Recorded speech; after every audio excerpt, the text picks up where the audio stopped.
it's never a good thing when a player has an injury that they're dealing with, but this could benefit us. So I don't know if you guys heard, but Bulls guard Zach Lavine headed for knee surgery when season ends. So apparently he's been downplaying this thing.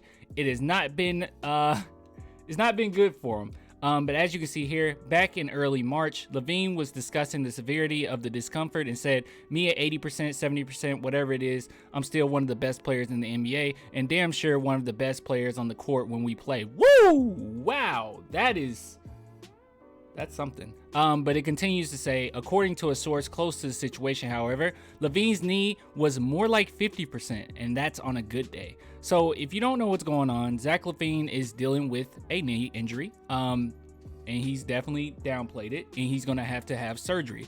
Now, how does this help the San Antonio Spurs? Well, this helps us because I think the Spurs could really use Zach Lavine, and if the Bulls aren't willing to give him that max contract, we got some money over in San Antonio. So I've said this many of times already.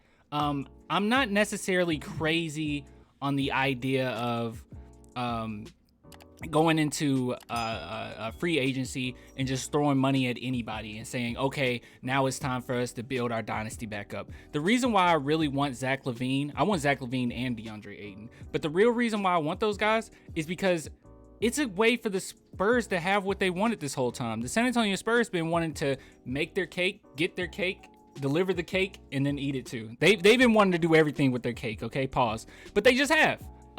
That's why we've been kind of screwed over these last few seasons. The reason why the Spurs have been pretty mediocre is obviously Kawhi Leonard's fault. But apart from that, if we're just talking about our organization, it's because we've been trying to win. And I know that a lot of people are against saying this, but the Spurs, especially this season, would have been better off just not worrying about it that much. But hey, they still wanted to win. That's why they went and got DeMar DeRozan. That's why they kept keeping LaMarcus Aldridge around. That's why they didn't trade anybody, because they were thinking, okay, while we grow, we can still win. But that was not in reality at all. And as you can see, the Spurs are way below average now. But this is a situation where you can go into the lottery, you can get you a really nice pick, and we got a lot of people to talk about, by the way, and you can kind of get out of that lottery, go into the offseason, or at least you'll already be in the offseason, but you can go into free agency, pick you up a Zach Lavine, pick you up a Ayton.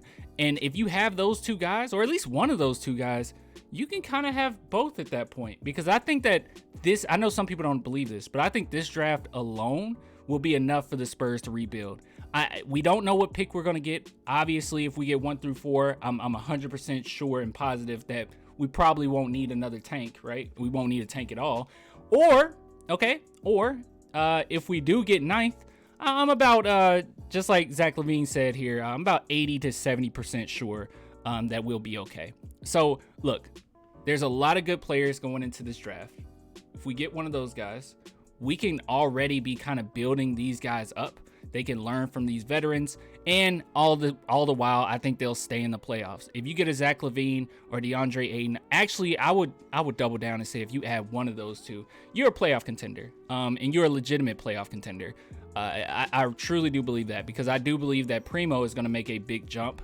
Devin Vassell, obviously, people are pretty high on him. I don't know how big of a jump it's going to be, but probably a decent jump. But overall, this just really helps us. We can do both things at the same time. We can rebuild, a very short rebuild. Most franchises, it takes a while to rebuild, but we can also go into a situation where we're winners again, or at least on the surface level, we look like winners again.